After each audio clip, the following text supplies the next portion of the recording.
we love pandemics. Yeah, I talked about this a little bit last stream. Avian flu or SARS-3. I think it's unlikely to be SARS-3 because SARS and coronavirus are very closely related, and we spent the past fucking several years dealing with coronavirus. It's more likely in my mind. Yeah, SARS is a strain of coronavirus. I think, to me, it's more likely that we get, like, a bird flu pandemic. Especially because, as I highlighted last stream, as I will reiterate now, and potentially expand upon, yeah, I remember that. The administration, like, the Trump administration froze all communications from the CDC and NIH and, like, other government health organizations, which has resulted in disastrous shit. It resulted in a lot of grants being frozen and stuff like that, and it resulted in people getting their cancer treatments interrupted. Like, people can't get fucking treated by the NIH or the CDC or whatever government organization for cancer because Trump was like, we're putting a hold on all that shit.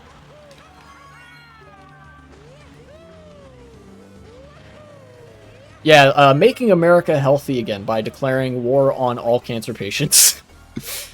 But then also there has been, like, not unrelatedly, there's been, like, a ton of outbreaks of bird flu in livestock. There's been a lot of culling. There's been, like, prices have already been affected by this, predictably so.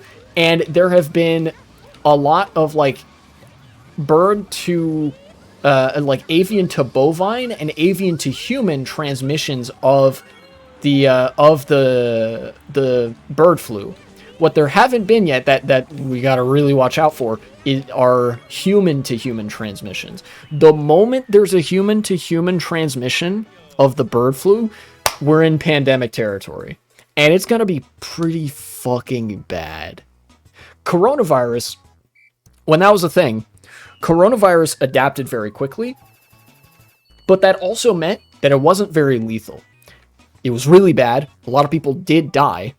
But compared to something like the bird flu, compared to an influenza, coronavirus is less likely to kill you. It is possibly as likely or more. There are a lot of long-term health effects, and chronic conditions that people can suffer as a result of having the coronavirus.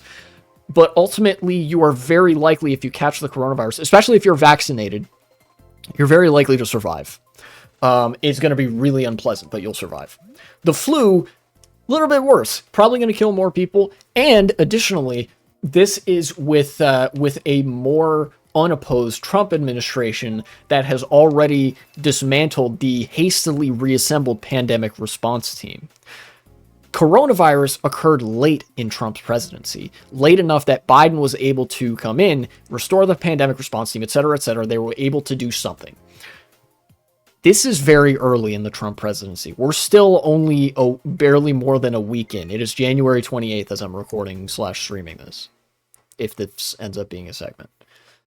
If a pandemic breaks out, the Trump administration is going to, at best, have a very incompetent response. And either way, it's going to ravage the United States. Flu doesn't always spread that fast, but this administration would happily allow it to go way out of hand. Yes, and a lot of the reason why they will do that, part of the reason that they've frozen communications, they just don't want to get the optics hit. If an outbreak of this stuff happens, right, like, they want to try to deal with it just behind closed doors, cover up the whole thing, like,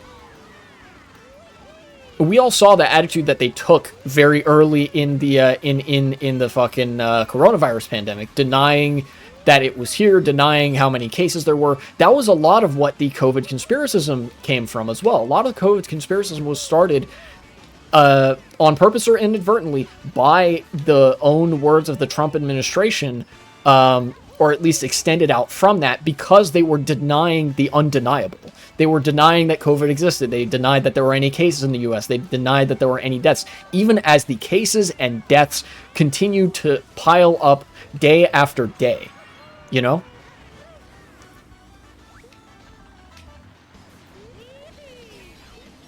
Everybody in Europe did the same. Believe me when I tell you that Europe's reaction to the coronavirus was much more coherent and well conducted than the United States. Even though I would argue, obviously, there's going to be mismanagement in a situation this severe by any country like that you could think of. However bad Europe's reaction to it was, and it was pretty bad in some countries. In America, it was worse. You know.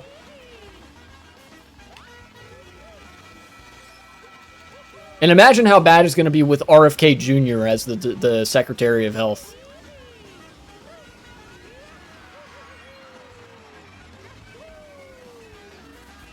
Also, European, it got bad here. Yeah, it is worth noting if whichever like European governments that had conservative parties controlling them, European countries that had conservative governments unambiguously fared worse than those that had liberal or left-leaning governments, because those conservative governments were much more like, because of the international consolidation of capital, they were much more likely to have underlying anti-vax sentiment within government and like very conspiracy and denial oriented attitudes towards the pandemic, you know, which makes things worse. But since the United States is in many ways the exporter of that sentiment, you know, it's really bad here. But the difference is, the difference where you could very easily see that in a way Europe maybe got it worse, the United States recovered a lot quicker. You know?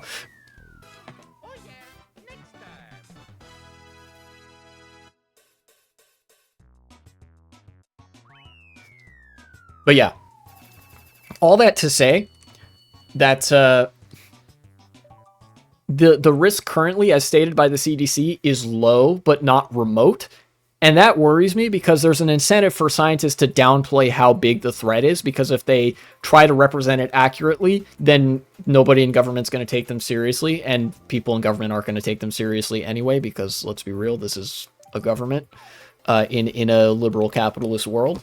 But like, them even saying that it's no longer a remote risk should be kind of a red flag. Yeah, what government does take scientists seriously, really?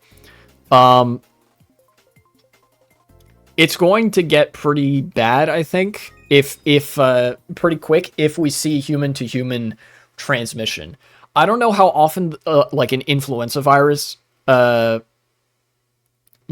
relative to, like, a coronavirus.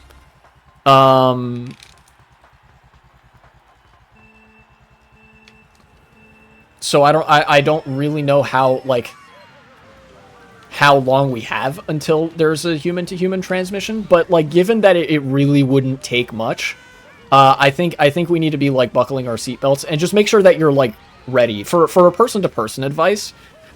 Make sure that you have masks at the ready and stuff like that, and that you're ready to basically take some very similar to precautions to what happened during the COVID pandemic. You know, always be washing your hands, and like, if you're sick, obviously wear a mask, but you know, if things really start breaking out, then definitely wear a mask and stuff like that. You know, we are not in for a fun time. And this would be like, there are a number of ways that economic mismanagement could occur. This might be one of the most painful.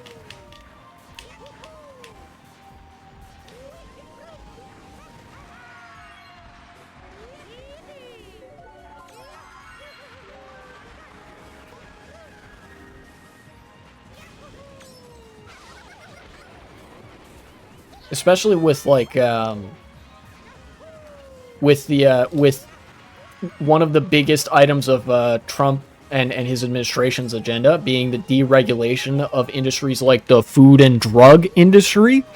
That, like, you know, it is entirely possible that like the pandemic is only worsened by whatever the Trump administration decides to do to that effect. You know, because Trump is running the government, like he's openly said several times, he wants to run a government like he runs a business. And businesses, let's just say that the way you run a business does not account for managing a pandemic or like a disease outbreak very well. You know, that stuff would all be managed from the perspective of profits, which is usually not super compatible with human life.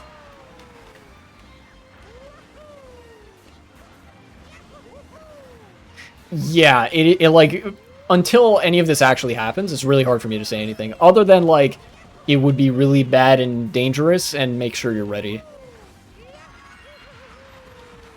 Yeah. You know, I mean, it would be nice to be able to stop it from happening to begin with, but again, given the tendencies of this administration, they've already dismantled the pandemic response team. They've already put a hold on all communications between the like major health agencies.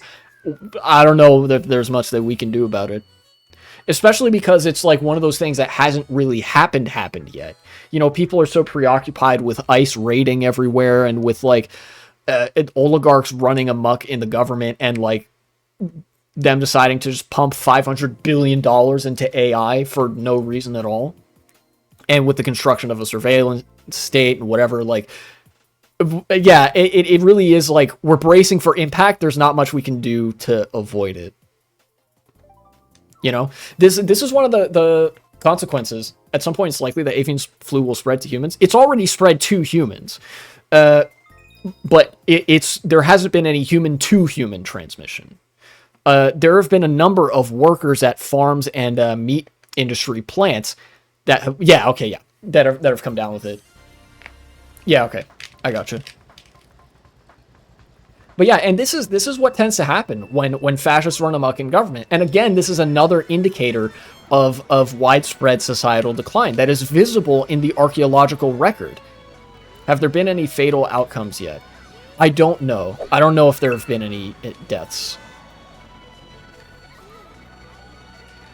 I'll have to. I would actually have to look back at that. I think I had a page open the other day from the CDC. I don't know if they were reporting that anybody had died.